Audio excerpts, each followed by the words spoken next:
You get your starting salary, pay rent, cover bills, and suddenly your bank account is practically empty again. So how exactly are you supposed to build $60,000 entirely on your own?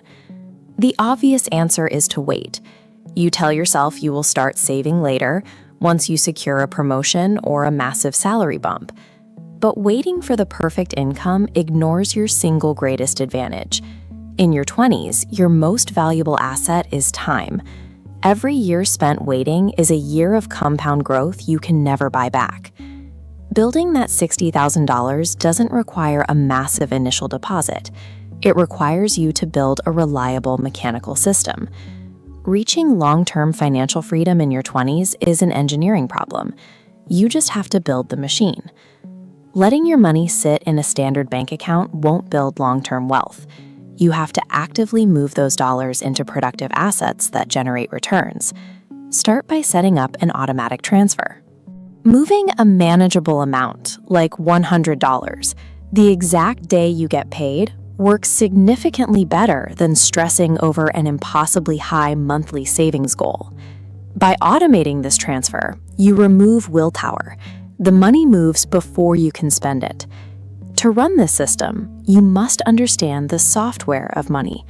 Instead of chasing random tips, you learn to measure risk and diversify your portfolio. But you also need a defensive buffer. You need an emergency fund containing cash specifically earmarked for sudden, unexpected expenses. If your car breaks down and you don't have this cash buffer, you are forced to sell off your investments at a loss to cover the bill, destroying the momentum of your entire system. A truly sustainable wealth machine requires both components: an automated offense to consistently grow your capital, and a dedicated defense to absorb systemic shocks.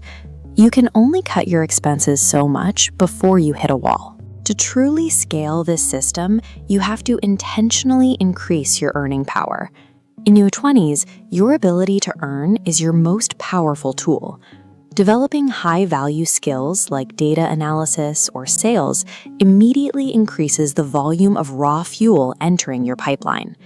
Combining saving discipline with aggressive income growth activates two engines feeding into one another. But higher income triggers lifestyle inflation.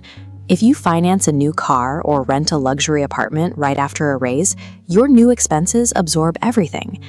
The defense against this is delayed gratification. You make the strategic choice to keep your living expenses relatively flat, even as your salary climbs. By controlling your lifestyle, you create a widening gap between what you earn and what you spend. Capturing that exact difference and feeding it back into your investments is what actually accelerates your wealth. Running this optimized system is incredibly boring. There is no sudden dopamine hit from a massive financial windfall. Enduring that boredom is the mandatory price of admission. You keep the machine running quietly in the background until the mathematical power of compound growth finally takes over. It is easy to look at social media and feel like you are falling behind, but those outward displays of luxury are frequently illusions built entirely on high-interest consumer debt. Eventually, hitting that $60,000 mark stops being about staring at a number on a screen. That capital becomes tangible leverage. It gives you the freedom to walk away from a toxic boss, pivot to an entirely new career path, or launch a small business without the paralyzing fear of financial ruin. Real financial transformation doesn't arrive in one dramatic cinematic moment. It is the inevitable result of thousands of perfectly ordinary decisions, executed flawlessly over years, that eventually rewrite your entire future.